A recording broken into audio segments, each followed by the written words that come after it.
نوجوانوں، میں شیوا ریڈی پیٹ کے ذمہ داروں سے بھی اپیل کر رہا ہوں کہ اللہ قرآن میں فرماتا ہے وَاعْتَصِمُوا بِحَبْلِ اللَّهِ جَمِيعًا وَلَا تَفَرَّقُوا، کہ اللہ کی رسی کو مضبوطی سے تھام لو۔ اللہ کہہ رہا اللہ کی رسی کو مضبوطی سے تھام لو، اور تم اپنے آپ کو مت بانٹ لو، منتشر مت ہو جاؤ۔ اور وہ کیا ہے اللہ کی رسی؟ قرآن اور سنت۔ اللہ فرما رہا وَاعْتَصِمُوا بِحَبْلِ اللَّهِ، کہ اللہ کی رسی کو مضبوطی سے تھام لو۔ تم اگر ہم اور آپ اللہ کی رسی کو مضبوطی سے تھام لیں، وہ قرآن اور سنت ہے۔ بلکہ امام جعفر الصادق نے کہا تھا کہ وَاعْتَصِمُوا بِحَبْلِ اللَّهِ کا مطلب قرآن کے ساتھ اہل بیت بھی ہے۔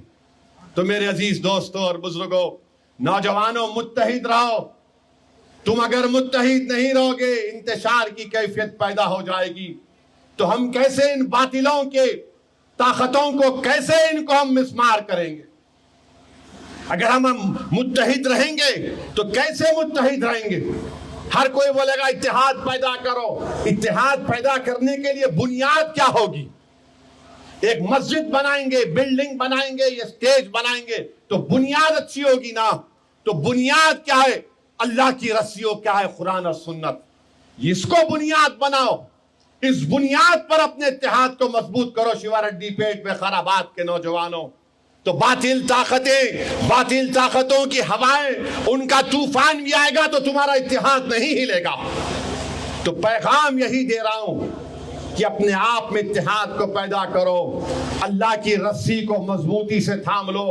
اللہ قرآن میں فرما رہا ہے وَاعْتَصِمُوا بِحَبْلِ اللَّهِ، اللہ کی رسی کو مضبوطی سے تھام لو، متفرق نہ ہو جاؤ، اپنے آپ کو مت بانٹ لو۔ میرے عزیز دوستوں اور بزرگوں، یہ ہماری زندگی کا مقصد ہونا چاہیے کہ ہم اتحاد کو پیدا کریں۔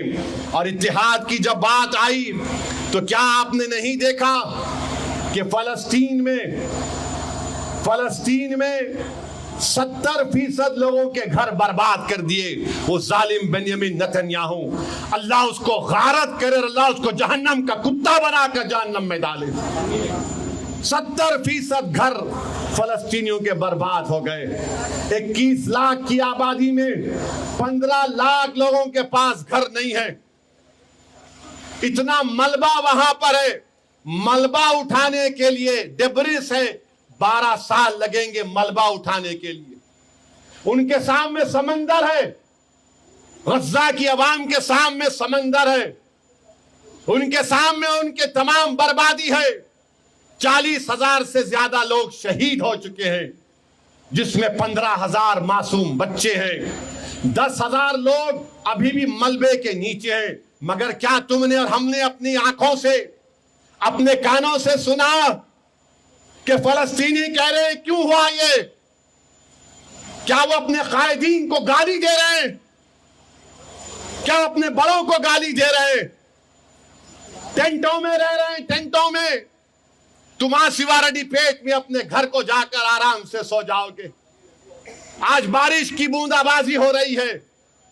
بتاؤ، سردیاں نکل گئی، 1 سال ہو گیا، پوری کڑاکے کی سردی، گرمی، اب پھر سردی آ رہی ہے۔ ٹینٹوں میں رہ رہے ہیں، کپڑے کے ٹینٹوں میں۔ ہاں ارے تم چھوڑو یار، تم کوئی آواز آ رہی ہے؟ وہ یہودی آواز آ رہے ہوں گے اس کے۔ بنجامین نتنیاہو کا ٹوئی ہے وہ۔ کہاں ہے؟ کون سا مائک ہے تمہارا؟ کیا کرنا ہے اس کو؟ وہ کٹ کر دے رہے، کٹ کر دو۔ بنیامین نتنیاہو کٹ کرو۔ یہ لے لیجیے۔ ہاں، کبھی آپ نے سنا ان کی زبانوں سے کپڑوں کے ٹینٹوں میں ہے؟ 11 ربیع الاول آیا تو نعت شریف پڑھ رہے ہیں۔ میرے بھائی، اس کو کہتے ہیں مردانگی، اس کو کہتے ہیں توکل۔ میں سلام کرتا ہوں ان فلسطینی ماؤں کو، ان فلسطینی بزرگوں کو، ان علماؤں کو جنہوں نے ایسے بہادر مجاہدین کو پیدا کیا کہ دنیا ان کے لیے تنگ کر دی گئی، مگر کوئی سمندر میں کود کر بھاگنے کے لیے تیار نہیں ہے۔ وہ فلسطینی کہہ رہا ہے کہ میں یہیں پر رہوں گا، کیونکہ مجھے مسجد اقصی اور بیت المقدس کو حاصل کرنا ہے۔ 40,000 ایک سال میں مر گئے۔ اگر چیوارڈی پیٹ یا کہیں پر پولیس اگر 3-4 بچوں کو اٹھا کر لے کر چلے جاتی تو آپ اور ہم پریشان ہو جاتے ہیں، فطری چیز ہے۔ مگر اپنے دلوں پر زور ڈال کے سوچو میرے عزیزو، 40,000 فلسطینی شہید ہو گئے، 40,000، 15,000 معصوم بچے ہیں، 50,000 زخمی ہیں، مگر کبھی ان کے چہروں پر ان کی پیشانی پر تکلیف یا پریشانی کے آثار رونما نہیں ہوتے۔ ہم نے اور آپ نے دیکھا کہ باپ اپنے بچے کو گود میں اٹھا کر کہہ رہا ہے، یا رسول اللہ صلی اللہ علیہ وسلم، میں اپنے شیرخوار بچے کو دین اسلام کی سربلندی کے لیے قربانی دے دیا۔ یا رسول اللہ صلی اللہ علیہ وسلم، ایک بیوی کہہ رہی ہے کہ میں اپنی جوانی میں بیوہ ہوگی، میرا شوہر اسلام کے لیے شہادت پا لیا یا رسول اللہ صلی اللہ علیہ وسلم۔ کوئی ماں کہہ رہی ہے کہ یا رسول اللہ، میرا بیٹا آ رہا ہے آپ کے پاس۔ میرے بھائی، ان فلسطینیوں کو یاد رکھو، یہ وہ لوگ ہیں جو مسجد اقصی اور بیت المقدس کی بازیابی کے لیے لڑ رہے ہیں۔ یہ وہ لوگ ہیں جس کے تعلق سے حدیث شریف میں آیا کہ جب قیامت ہوگی تو حشر کا میدان یہیں پر ہوگا، حشر کا میدان یہیں پر ہوگا، یہیں پر حساب کتاب میزان لگایا جائے گا۔ اور جو دنیا کے بڑے بڑے لوگ جن کے زمینوں میں اللہ نے دولت دی، آج وہ گونگے بن کر بیٹھے ہیں۔ ارے ظالموں، تم کو اور ہم سب کو اپنے اپنے اعمال کا حساب دینا پڑے گا۔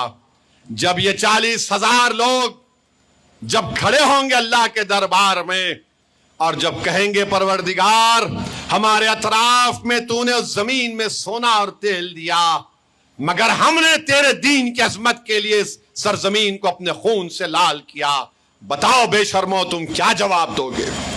میرے عزیز دوستو اور بزرگوں، خیر اللہ ان کو دنیا میں بھی اللہ ان کو بلندیاں عطا کرے گا، اور انشاءاللہ آخرت میں بھی اللہ ان کو بلندیوں سے نوازے گا۔ جو لوگ آج ان کی تکالیف کو دیکھ کر خاموش بیٹھے ہیں، ارے تم میں انسانیت مر چکی ہے۔ رشیا یوکرین پہ حملہ کرتا ہے تو ساری دنیا کو حملہ یاد آتا ہے۔ ارے 75 سال ہو گئے، لاکھوں فلسطینیوں نے اپنی جانوں کو قربان کر دیا، اور یہ ظالم لوگ فلسطینیوں کو ان کے حق سے محروم کر رہے ہیں۔ اگر تم 3,000 گھر کو توڑ دو گے بلڈوزر لگا کر نیتنیاہو، تو تم کیا سمجھ رہے ہو کہ ہم ختم ہو جائیں گے؟ نہیں نیتنیاہو، تم ختم ہو جاؤ گے۔ لبنان میں بمباری ہو رہی ہے، پورا ساؤتھ بیروت، جنوبی لبنان پر ہزاروں بلڈنگوں کو زمین دوز کر دیا یہ ظالم بنیامین نیتنیاہو، اور دنیا کچھ نہیں کہتی ہے۔ کہاں گیا امریکہ تمہارا ہیومن رائٹس؟ کہاں گیا مغربی دنیا تمہارا ہیومن رائٹس؟ اور ہم ہمارے وزیر اعظم سے پوچھنا چاہ رہے ہیں، آج لبنان میں یونائٹڈ نیشن کی فوج پر اسرائیل نے حملہ کیا، یونائٹڈ نیشن کی فوج کے لوگ زخمی ہوئے، تو بتاؤ وزیر اعظم مودی، یہ جو 40,000 غزہ میں مر گئے، آپ نہیں بولیں گے بنجامن نیتنیاہو اس ظالم کتے کو؟ لبنان میں قتل و غارت گیری ہو رہی ہے، آپ نہیں بولیں گے؟ اور کیوں ہتھیار دے رہا بھارت اسرائیل کو؟ اسپین نے کشتی کو روک دیا تھا آج سے 3 مہینے پہلے، کیونکہ بھارت سے ہتھیار جا رہا تھا اس ظالم بنیامین نیتنیاہو کے پاس۔ یہ غیر اخلاقی بات ہے۔ انٹرنیشنل کورٹ آف جسٹس کے 15 ججز نے ایک فیصلہ دیا کہ نسل کشی ہو رہی ہے فلسطینیوں کی۔ میرے عزیز دوستوں اور بزرگوں، ہم دعا ضرور کریں گے، مگر مت بھولو ان فلسطینیوں کو۔ یہ فلسطینی صرف یہی چاہتے ہیں کہ دنیا میں جہاں کہیں بھی ہم آباد ہیں، یہ فلسطین صرف مسلمان کا مسئلہ نہیں ہے، یہ انصاف کا مسئلہ ہے۔ کیا کہا تھا مہاتما گاندھی نے؟ مہاتما گاندھی نے کہا تھا کہ فلسطین عربوں کے لیے ہے،